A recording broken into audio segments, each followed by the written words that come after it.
Hey, it's Ken Barrett, Laundromat How To. I just want to go through a bit of a problem I got with one of the dryers.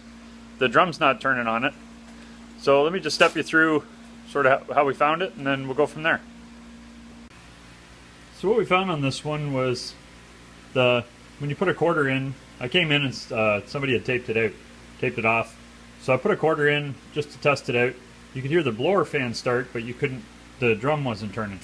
So this is the upper one here, which is still okay. You notice when we push this one, it takes a fair bit of effort to get it to go in each direction. When we go to this one down here, it takes quite a bit of effort in one direction, nothing in the other direction. So normally what that indicates is that you've got a belt off or something like that, or you broke a belt. So we'll go around the back and take a look and see what we found.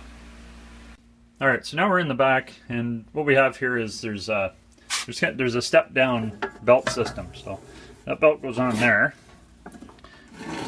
That pulled around. This is something where if you're really not comfortable working on this kind of stuff, and you got to be careful. There's a lot of tension on here. You can get your fingers pinched and stuff. Of course, first thing to do is always make sure the power's off. This one's easy. It's a 110, so it's just on a plug. We didn't have to find a breaker or anything. But you want to make sure that's out. You know, ideally you can just unplug them. That way there's no danger of somebody turning the breaker back on, or etc. So this motor here, it's going to turn at fairly high speed, usually like 1800, 1500 RPMs. And it turns this pulley. That pulley will turn this one, which slows it down. So you're getting the reduction through each one of these. So what you end up with is the motor turning the bottom. So if it's turning at that speed, you see how a little bit the one up top turns. So it's a good way to step it down. It gets a little complicated here, but what we found is there's no tension on this belt and there's no tension on that belt. So you'll see these pieces move around, and on the back of this lower pulley is a tensioner, and it's a little bit of a pain to get on when you first get it, and you got to kind of flex it in the right direction. But obviously that tensioner is just not doing anything. If we push it up over in this direction, you'll see now that both of the belts are tight and everything turns like it should. So I'll throw the camera back in here, kind of see what we can see. Nothing pretty back in there, lots of dust. But back in there is the tensioner piece. And you can see how it kind of pivots up in there. Well, rolling around in there, what I found was the spring should have a hook on the other end as well. So that's what gives it the tension, is that piece there. So that spring's broke off, and now we don't have any tension, so the motor itself will turn, but the drum won't. So need to get a new one of those. It's not going to be pretty trying to put this back in here.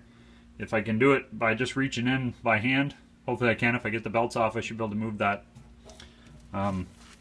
where I need to. I can pull that off and get it out of the way, and then that lower belt will come off as well. And get that out of the way. I just need it out of the way and loose. So that lets me move this around wherever I need to, but what I've got to do is work kind of blindly reaching back in behind there to see how to get it on.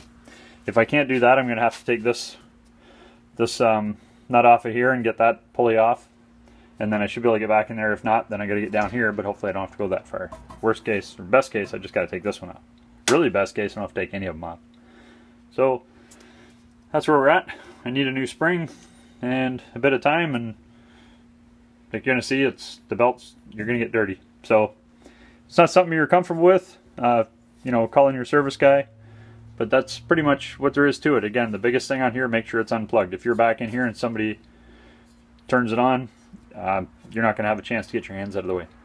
So follow all the good safety stuff, lock it out, make sure it's safe, and you know, if you can service it, great. But like I said, if you're not comfortable, at least you understand what it might be. And if you talk to a service guy, you can say, here's my situation. You know, here's what I think it might be. And I'll see you on Tuesday. But there you go. So leave some comments below if you got any value from this. And I'll get back to working on the equipment. Talk to you later on.